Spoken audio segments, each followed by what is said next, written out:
Today, everything exists to end in a photograph. Susan Sontag.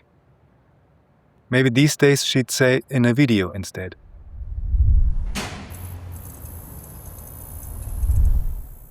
In this episode, Tessa and I will test this Minolta MD 45mm f2 lens and see how it performs.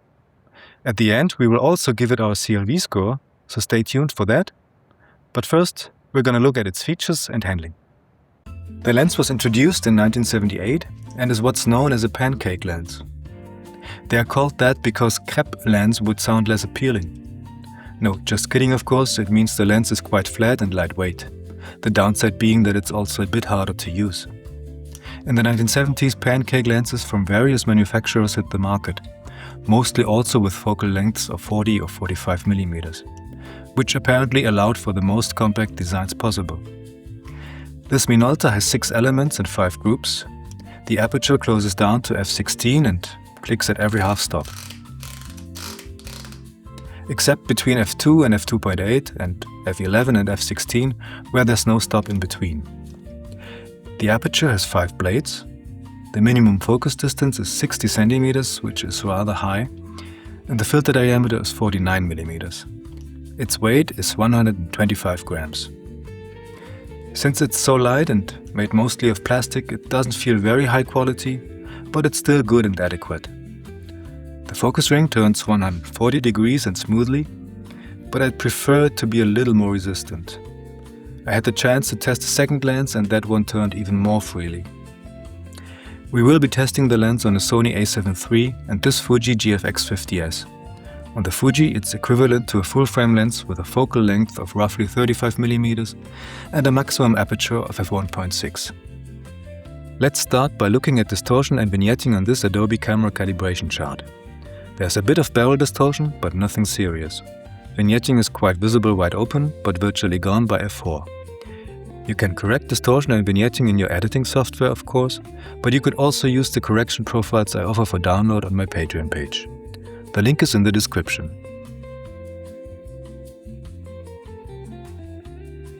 Lateral chromatic aberration is visible and isn't even obscured by the quite strong spherical aberration wide open.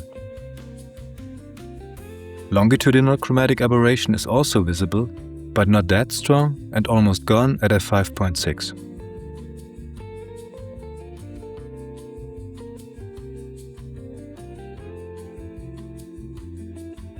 When testing for color fringing, we can see a purple haze at f2, but from f2.8 onwards it's gone.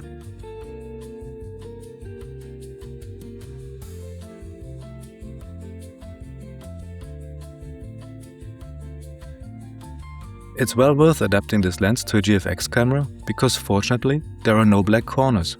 That's especially surprising given the small size of the lens. Let's take a closer look at sharpness at infinity on the A7 now. Wide open we can already see very good sharpness in the middle, only contrast is a bit low. This changes from f2.8 onwards, however. Only f16 is slightly blurry. The world halfway to the corner already looks a bit different. Here we have to stop down to f5.6 to achieve very good sharpness.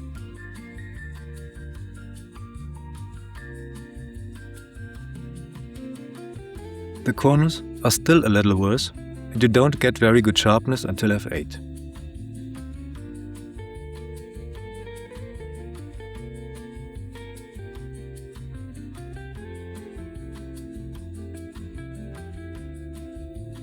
This is sharpness at the minimum focusing distance.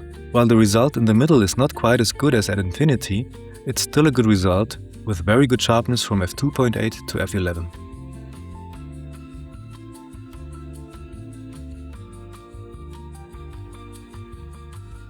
The corners are noticeably worse. Only at f5.6 to f8 we reach good sharpness.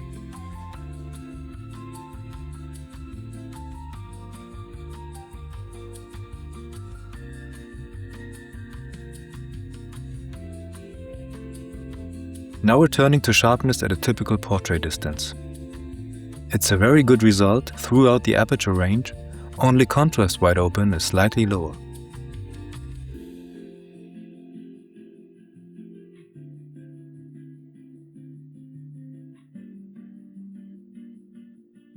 The bokeh wide open and at a closer focusing distance looks nice.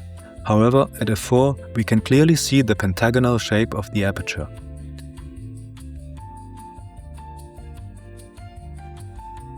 At a greater distance the bokeh is a little rough and field curvature is more apparent. Even more so on the GFX, of course. The final test is the one for coma and sunstars. At f2 there's a bit of coma, but we mainly can observe astigmatism here. When stopping down to f4, both of them disappear and sunstars begin to form. I think 10 rays make for a pleasing visual effect, though unfortunately they are quite frayed. To give you an impression of how the lens performs in the real world, here are a few sample shots I took with both the Sony and the Fuji. Enjoy!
Welcome back, time to give the lens the CLV score. For handling and features it's a 7, as well as for aberrations. For sharpness it's also a 7. The bokeh only gets a 6. The sunstars still a 7. You can find this lens for around €50, which is very good value. 42 out of 60 points. That puts it pretty high up on our scoreboard. P3 for now. Thanks for watching everyone, and please consider liking and subscribing.